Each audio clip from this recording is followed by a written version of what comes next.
గౌరవనీయులైన మార్కాపురం కలెక్టర్ గారికి నేను చెప్పుకునేది ఏమనగా, నేను చాలా బీదరాలుని. నాకు అయితే పిల్లల్ని చదివించుకొని ప్రైవేటు స్కూళ్ళల్లో చదివించుకునేంత స్తోమత నాకు లేదు. నేను మధ్యాహ్నం పూట కూడా వాళ్ళకి అన్నం పెట్టేంత కూడా నాకు లేక నేను స్కూళ్ళల్లోనే చేర్పించుకుంటున్నాను. కానీ పాండు సారు ఏమంటున్నాడంటే, మా స్కూల్లోనే చేర్పి అని నన్ను బాగా ఫోర్స్ చేస్తున్నాడు. నా నా ఆర్థిక స్తోమత ప్రైవేటు స్కూళ్ళల్లో చదివి అని సరిపోవట్లేదు. నేను చెప్పాను, నా చేత కాదు సార్, నేను చేర్పియలేనంటే, నీతో మనుషులు మాట్లాడలేరు, నీతో పశువులే మాట్లాడతారు, నీ చేతనైతే ఎవరిని తొడకొచ్చుకో, 10,000 డబ్బులన్నా కట్టు, లేకుంటే నీ పిల్లల్ని నా స్కూల్ కన్నా పంపించమని నన్ను బాగా ఫోర్స్ చేస్తున్నాడు. స్కూల్ పేరమ్మా? ఇద్వాన్ స్కూల్ సార్, ఇద్వాన్ స్కూల్. నేను జరిపించింది మోడల్ స్కూల్లో సార్ వాళ్ళు చేర్పించుకుంటామన్నారు.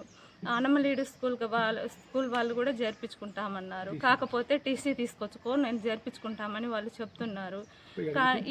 ఈడ పోయి అడిగితే 10,000 డబ్బులు కడితే ఇప్పుడు టీసీలు ఇస్తాం, లేకుంటే ఇయ్యమని సార్ నన్ను బాగా 2 నెలల నుంచి ఇబ్బంది పెడుతున్నాడు.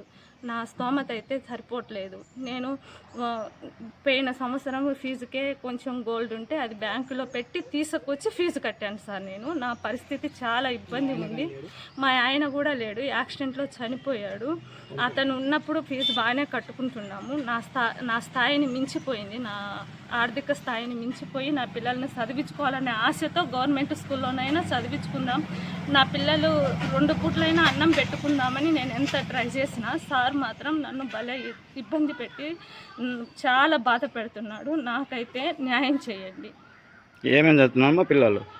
ఒక బాబు 8th క్లాస్, ఒక బాబు 5th క్లాస్ చదువుతున్నాడు సార్. గతంలో ఏమన్నా స్కూల్కు మీరు బ్యాలెన్స్ ఉన్నారా?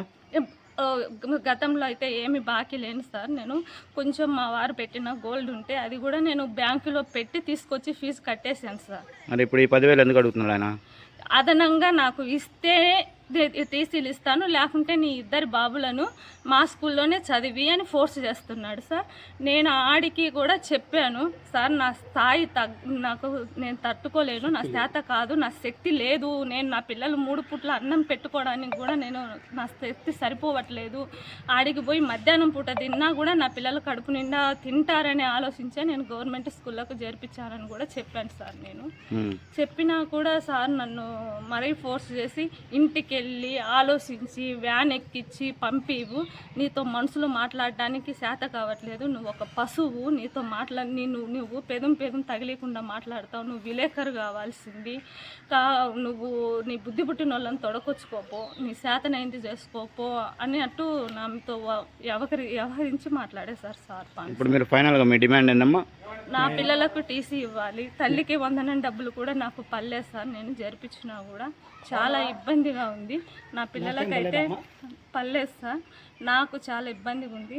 నా పిల్లలకు న్యాయం కావాలి సార్. నా పిల్లల చదువు మాత్రం పాడు కాకుండా చూడాలని నేను కోరుకుంటున్నాను సార్. ఓకే.